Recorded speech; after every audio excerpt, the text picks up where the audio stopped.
El verano de 1977 en Cedar Falls, Iowa, trajo un tipo particular de pesadez, de esas en las que el aire se siente espeso por la humedad, las cigarras zumban sin descanso, y los niños del vecindario buscan alivio en los aspersores que bailan sobre los jardines resecos.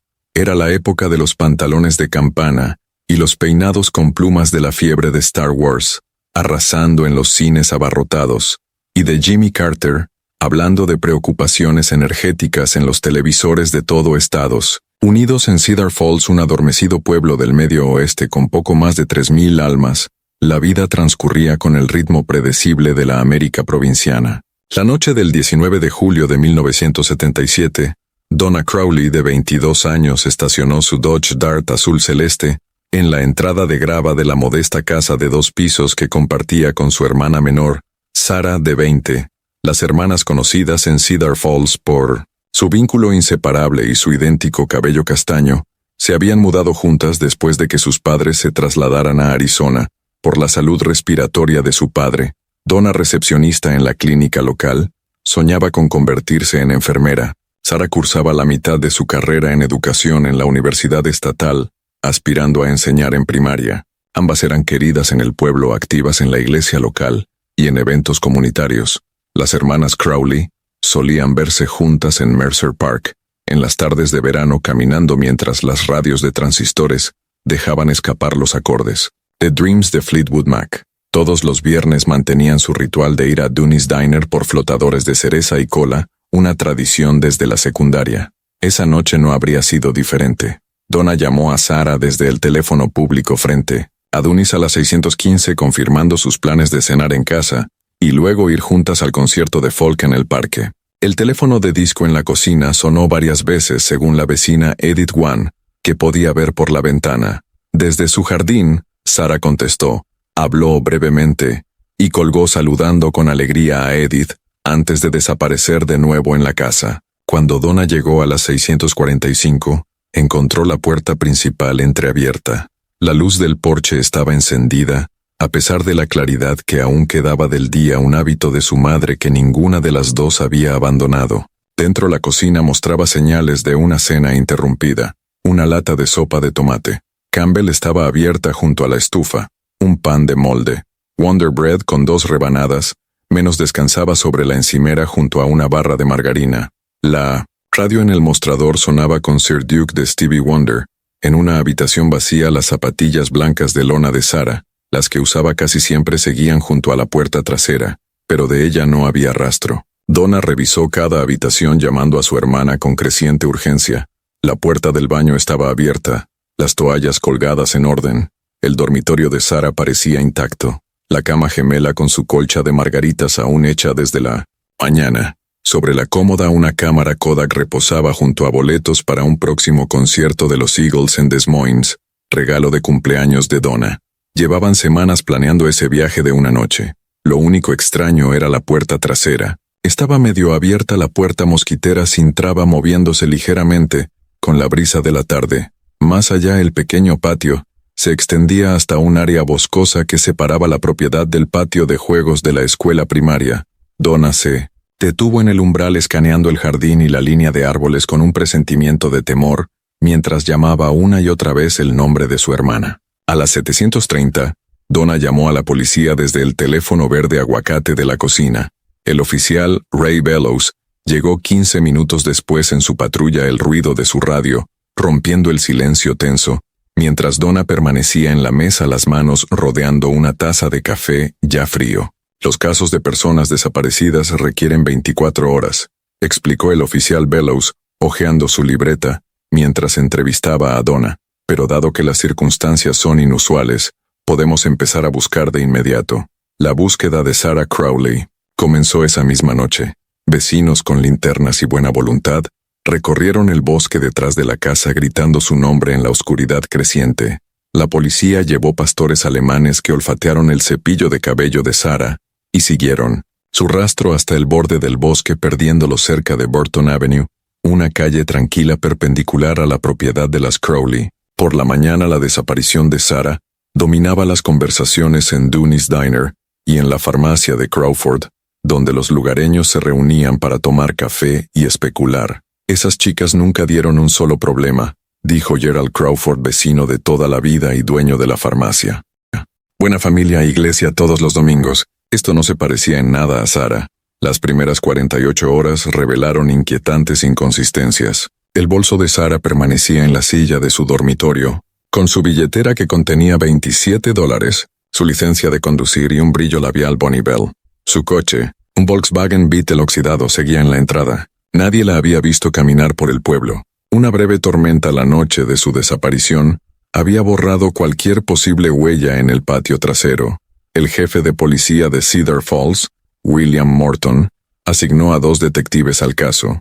Fotografiaron la escena con una cámara Polaroid, el destello iluminando la modesta cocina, donde Sarah fue vista por última vez. Buscaron huellas dactilares con polvo negro fino, levantando cuidadosamente las muestras con cinta adhesiva y asegurándolas en sobres de Manila. Entrevistaron a los vecinos, registrando sus declaraciones en blocs amarillos y archivándolas en la jefatura.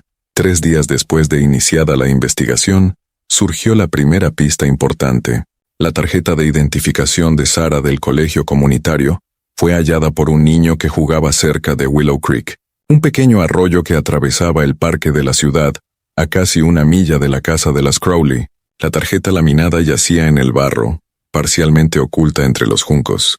La policía amplió la búsqueda, incorporando voluntarios que formaron cadenas humanas a lo largo del parque, avanzando metódicamente entre hierbas altas y revisando las orillas del arroyo. La tarde del 23 de julio, sus peores temores se confirmaron. El cuerpo de Sarah Crowley fue descubierto en una sección poco profunda de Willow Creek, parcialmente oculto bajo un árbol caído. Vestía la misma ropa que los vecinos la habían visto usar el día de su desaparición, unos jeans Levi's desteñidos y una blusa celeste abotonada. El forense del condado determinó que había sido estrangulada y luego colocada en el arroyo después de la muerte. El agua había comprometido gran parte de la evidencia, arrastrando posibles fibras o cabellos. La autopsia reveló heridas defensivas en sus manos y antebrazos, lo que indicaba que había luchado contra su atacante. La noticia devastó a Cedar Falls. En 1977, el crimen violento era casi inexistente en esa comunidad.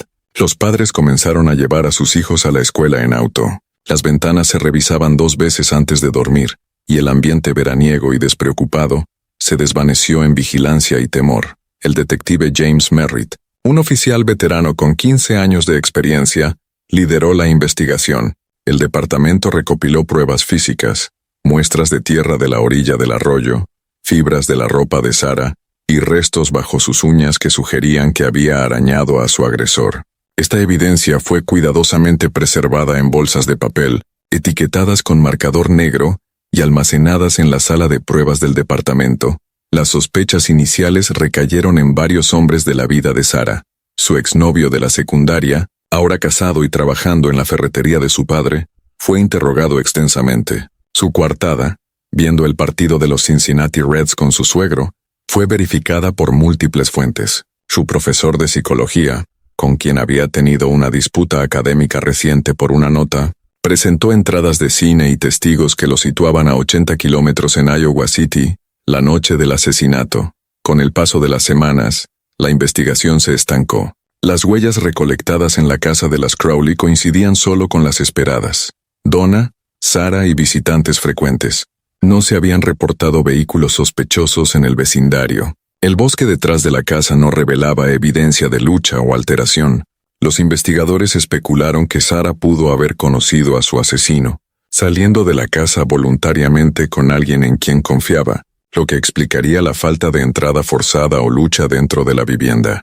Donna Crowley se convirtió en la defensora más incansable del caso.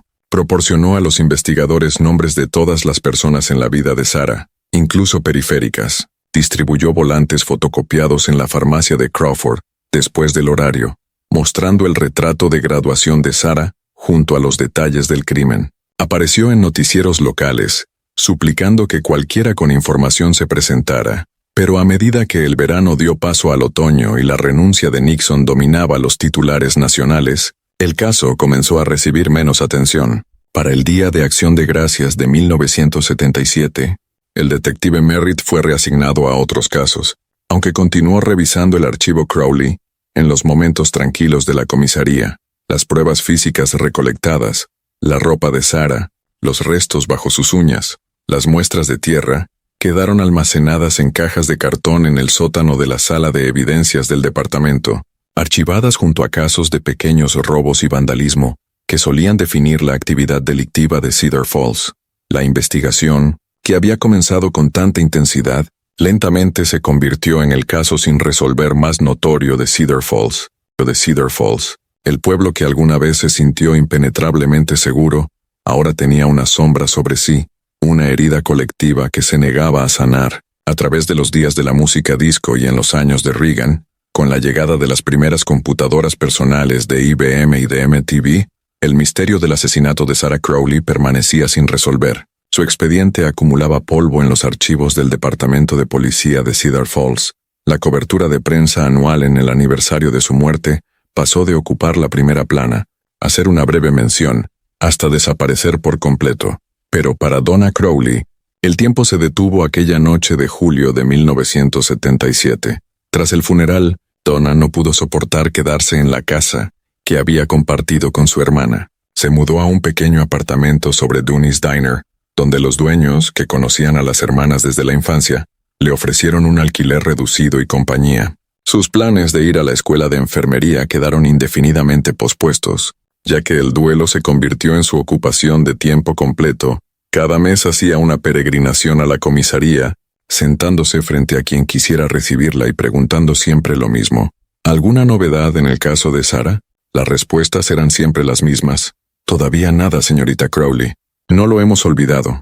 El ritual de recuerdo de Donna se extendía más allá de las visitas a la policía. Cada 19 de julio, colocaba una carta escrita a mano para Sarah en la Cedar Falls Gazette, manteniendo viva la memoria de su hermana en una comunidad que poco a poco iba olvidando. Sarah habría cumplido 25 hoy. Escribió en 1982. Ya estaría enseñando a leer a los niños. Alguien le arrebató eso. Alguien camina entre nosotros cargando con el secreto. Por favor, si sabe algo, dígalo. Los padres de las Crowley, devastados por el asesinato de su hija menor, nunca regresaron a Cedar Falls. Su salud se deterioró rápidamente tras la muerte de Sarah. Su padre falleció en 1981 por complicaciones de enfisema, y su madre lo siguió apenas 18 meses después. Donna heredó la casa familiar, pero nunca pudo convencerse de volver a vivir allí. Permaneció vacía durante años, convirtiéndose en un monumento silencioso a la tragedia, con la pintura descascarada y el jardín cubierto de maleza, hasta que finalmente la vendió en 1987 a una joven familia que desconocía su historia. Con el tiempo, Donna mantuvo una colección meticulosa de todo lo relacionado con el caso de Sarah. En su apartamento, un arcón de cedro guardaba recortes de periódicos, copias al carbón de informes policiales que había logrado obtener de oficiales comprensivos, y fotografías de Sarah en tiempos más felices. Conservaba también un cuaderno separado donde registraba los nombres de todas las personas relacionadas con Sarah, aunque fuera de manera tangencial, agregando notas cuando se enteraba de sus movimientos o cambios de vida a lo largo de los años.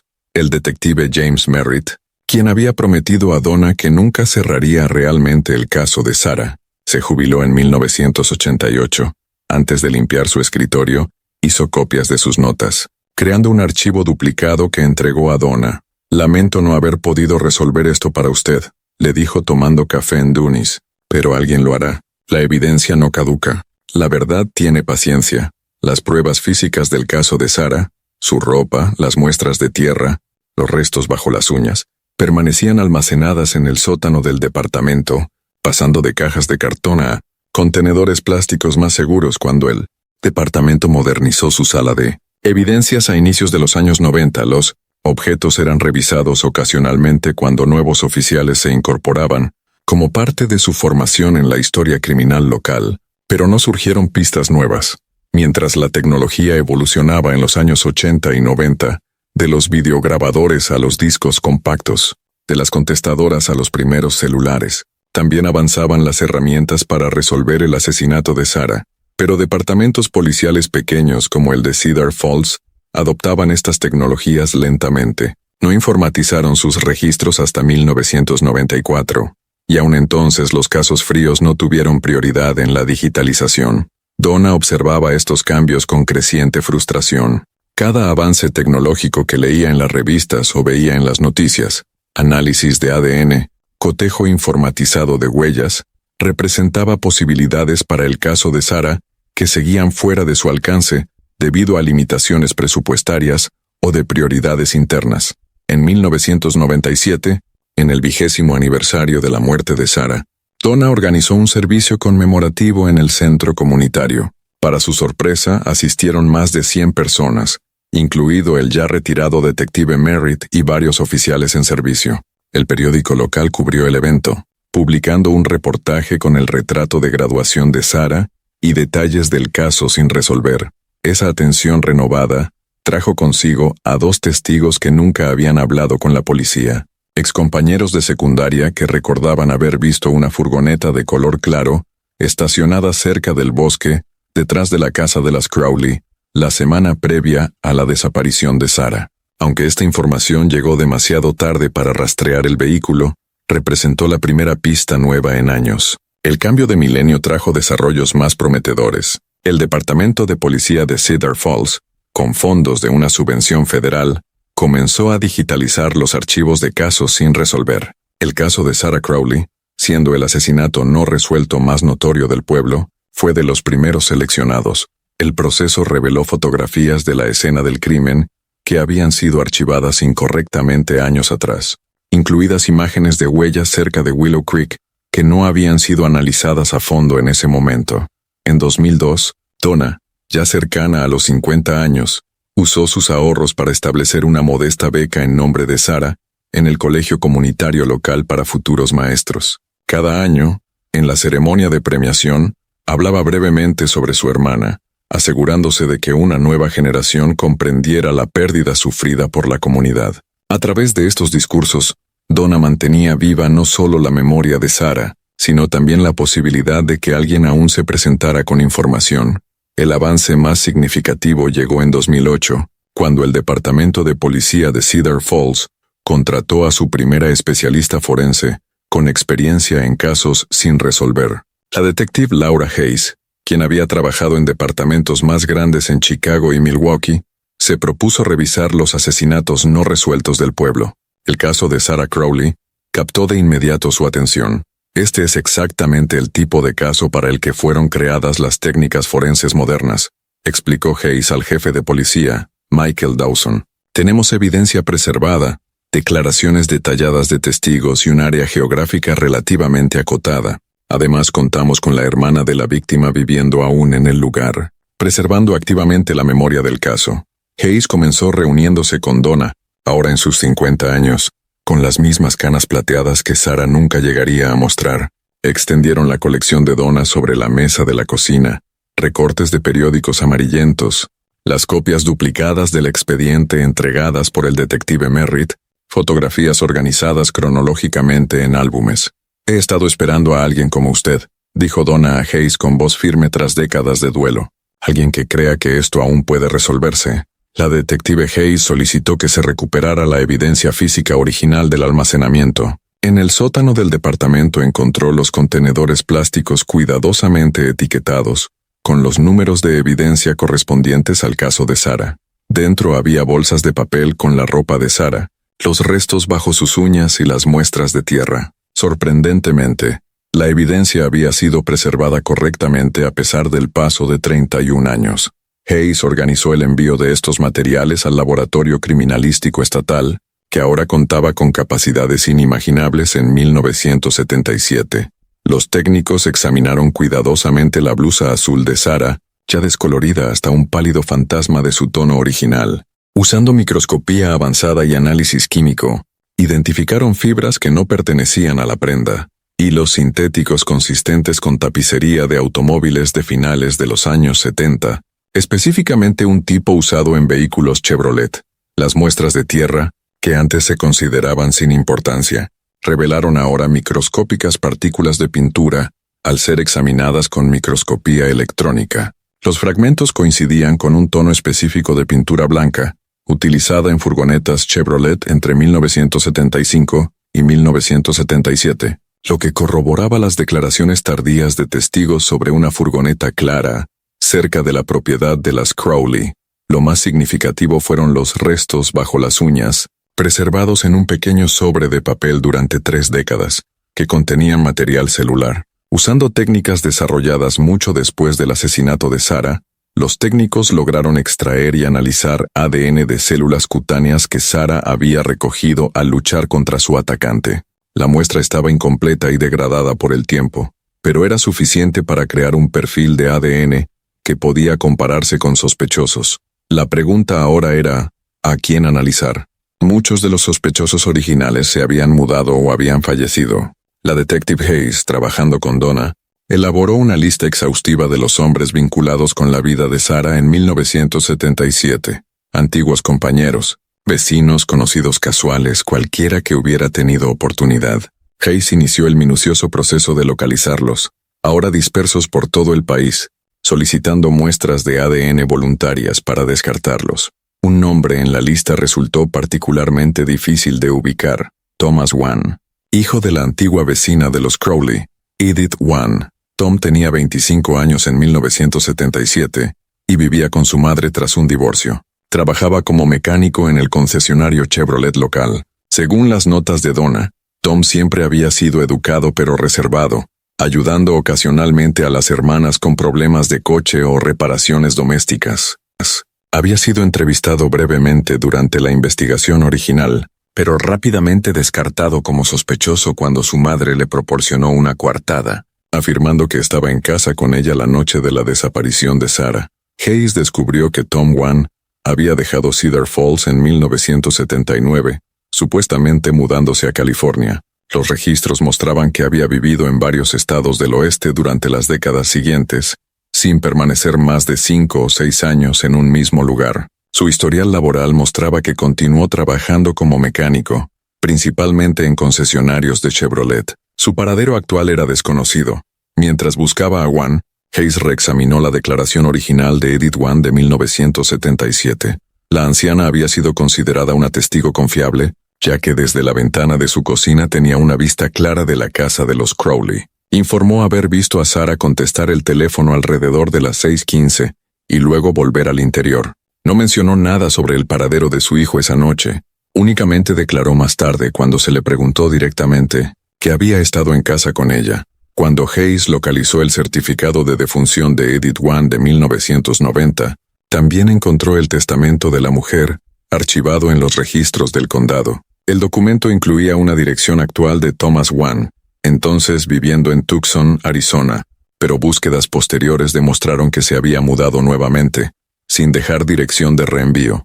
Hayes solicitó ayuda de las autoridades federales para localizar a Wan, ya en sus 50 años. A inicios de 2010, lo encontraron viviendo bajo el nombre de Thomas Wallace en un pequeño pueblo costero de Oregón, trabajando como mecánico en un taller local. Cuando las autoridades le solicitaron una muestra de ADN voluntaria, Wan se negó. Esta negativa, aunque no era prueba de culpabilidad, fue suficiente para que Hayes obtuviera una orden de vigilancia. Los investigadores recogieron un vaso de café desechado, después de observar a Wan en una cafetería local.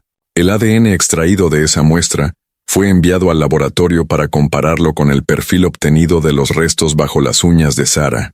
El resultado fue concluyente.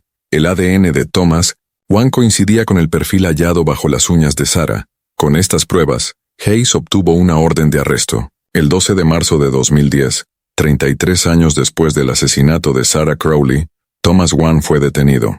Cuando fue confrontado con la evidencia de ADN, Wan mantuvo inicialmente su inocencia, pero a medida que Hayes fue presentando meticulosamente las pruebas adicionales, las partículas de pintura, las fibras de tapicería, las declaraciones contradictorias de su madre sobre su paradero, su compostura se quebró. Ella no debía resistirse, dijo finalmente, mirando fijamente la mesa en la sala de interrogatorios.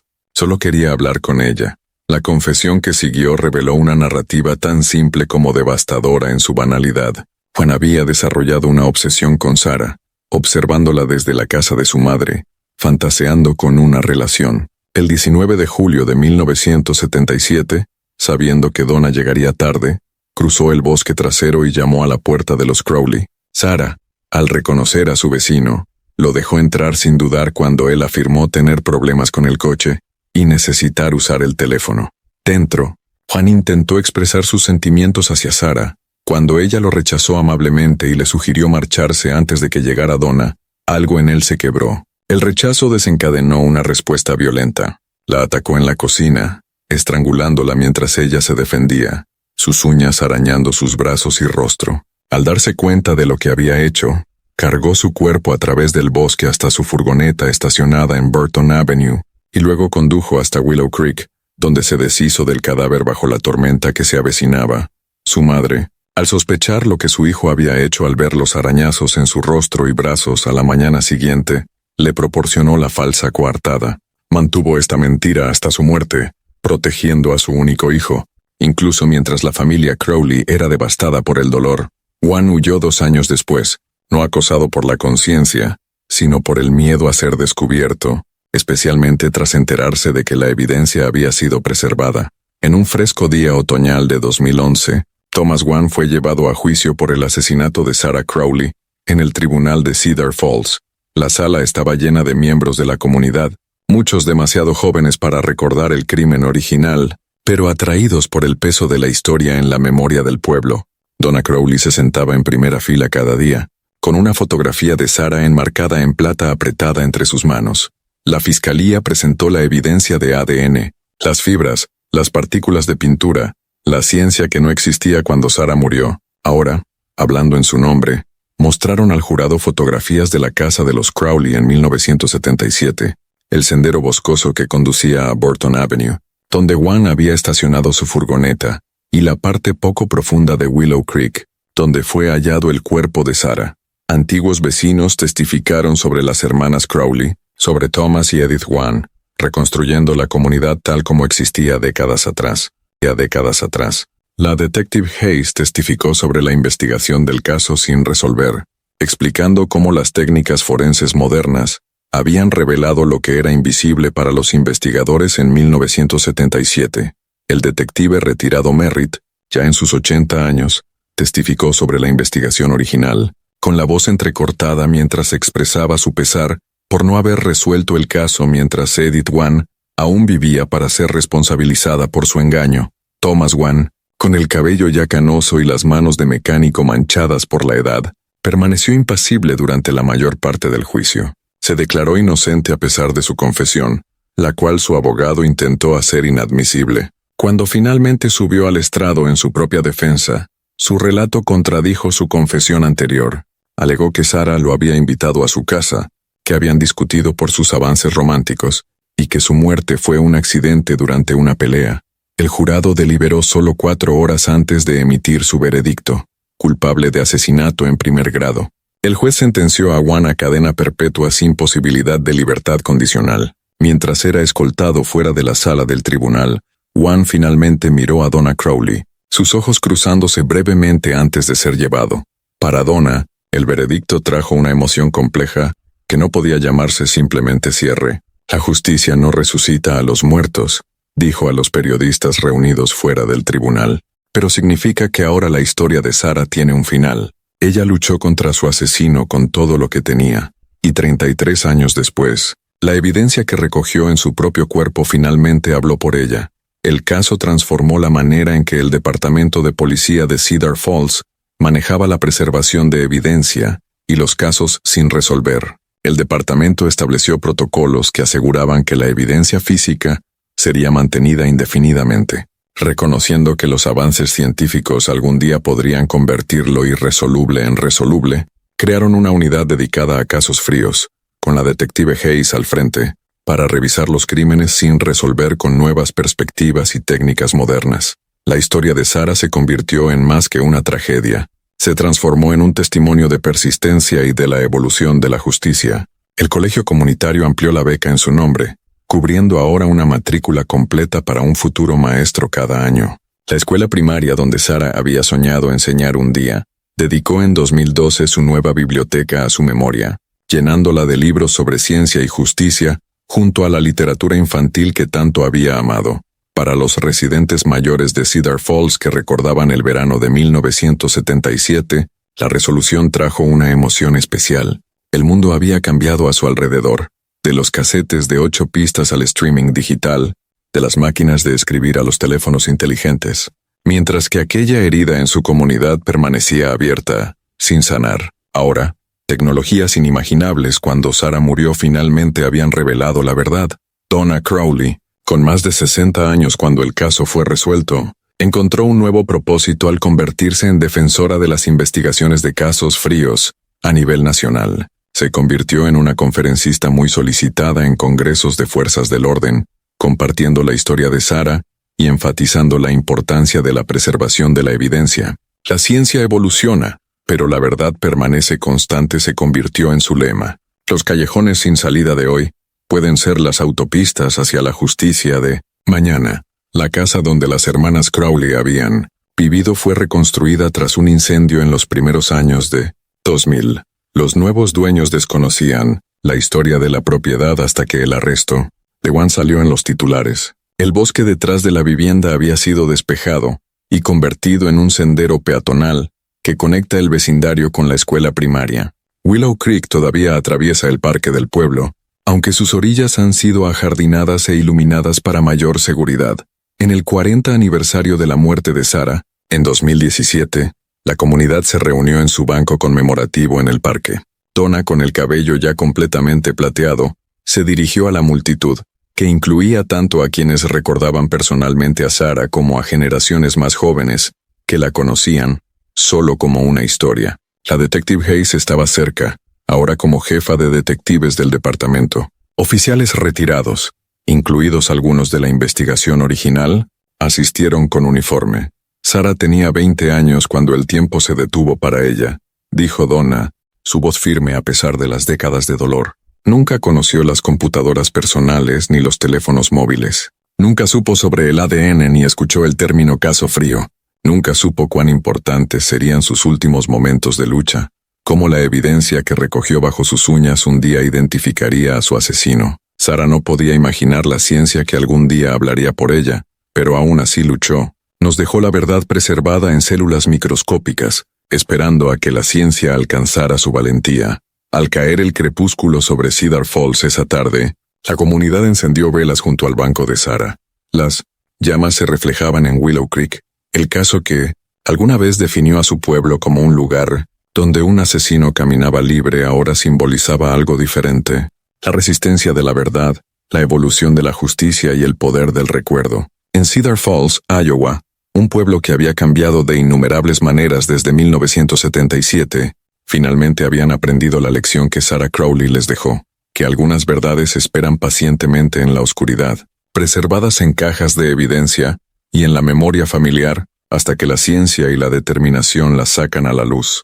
En las décadas transcurridas desde el asesinato de Sarah, la ciencia forense ha continuado con su asombrosa evolución. Técnicas que en 2010 parecían milagrosas.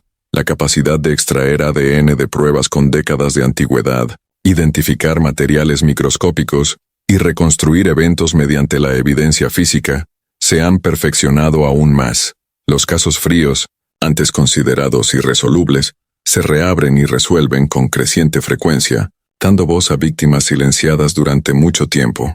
Para Donna Crowley, ahora con más de 60 años, la resolución del caso de Sarah no puso fin a su historia, sino que la transformó. El cofre de cedro que una vez guardó archivos y recortes de periódicos, ahora contiene cartas de familias de otras víctimas de casos fríos, en busca de consejo y esperanza. El cuaderno donde antes registraba a sospechosos ahora lleva los nombres de casos resueltos que ha seguido. Cada uno representa una pequeña victoria contra el tiempo y el olvido. Thomas Wan permanece en prisión, con sus apelaciones agotadas y su salud deteriorándose al acercarse a los 70 años. Nunca ha expresado un verdadero remordimiento, manteniendo la ficción de que la muerte de Sarah fue accidental, a pesar de la abrumadora evidencia y de su propia confesión inicial. Su continua negación hace que la certeza científica de su culpabilidad sea aún más importante.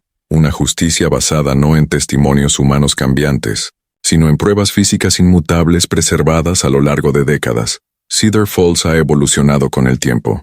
Su centro ahora cuenta con cafeterías con Wi-Fi, junto a negocios históricos como la farmacia Crawford. todavía operada por la familia, aunque Gerald hace mucho tiempo que falleció. El restaurante Danny cerró a principios de los 2000, y el edificio ahora alberga una microcervecería, donde los clientes se sientan sin saberlo bajo el apartamento donde Donna vivió durante los años más oscuros de su duelo. Las herramientas que resolvieron el caso de Sarah, el análisis de ADN, la microscopía avanzada, las bases de datos computarizadas, continúan avanzando, ofreciendo esperanza a miles de familias que aún esperan respuestas. Cada nuevo avance científico, cada innovación tecnológica, representa una posible resolución para casos que han permanecido archivados durante años, o incluso décadas. Materiales físicos que pacientemente guardan sus secretos. Sarah Crowley, que soñaba con enseñar a niños en un mundo de máquinas de escribir y teléfonos fijos, nunca pudo imaginar cómo su historia se desarrollaría a lo largo de décadas de cambios transformadores. No pudo saber que la lucha en sus últimos momentos hablaría con más fuerza que cualquier testimonio, que una ciencia aún no inventada algún día revelaría la verdad que su asesino intentó enterrar. En Cedar Falls y más allá, el caso de Sarah se erige como un recordatorio de que la justicia, aunque a veces retrasada, no tiene por qué ser negada, que la evidencia debidamente preservada puede hablar a través de los años, que la ciencia en constante evolución puede iluminar lo que una vez parecía perdido en la oscuridad, y que el recuerdo, mantenido a lo largo de años de incertidumbre, es en sí mismo una forma de justicia, manteniendo a las víctimas presentes en la conciencia comunitaria hasta que la verdad finalmente emerge. Para Donna Crowley, para la detective Hayes y para todos los que mantuvieron viva la memoria de Sarah durante 33 años de espera, la resolución trajo una vindicación agridulce.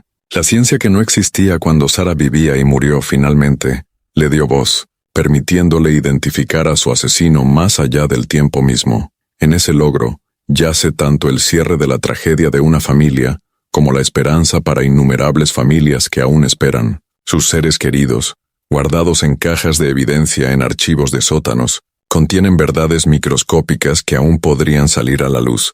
A medida que Cedar Falls continúa cambiando, mientras nuevas generaciones crecen conociendo a Sarah solo como una historia y una beca, su legado perdura de formas concretas. En los protocolos de preservación de evidencia, en las unidades dedicadas a casos fríos, en la comprensión de que la justicia no tiene fecha de vencimiento. La ciencia que resolvió su asesinato sigue evolucionando, ofreciendo posibilidades inimaginables incluso cuando su caso fue resuelto. Para las familias que aún esperan respuestas, la historia de Sarah susurra una promesa, que la verdad, preservada en la evidencia física y en la memoria humana, tiene la paciencia de resistir incluso los intentos más determinados de ocultarla.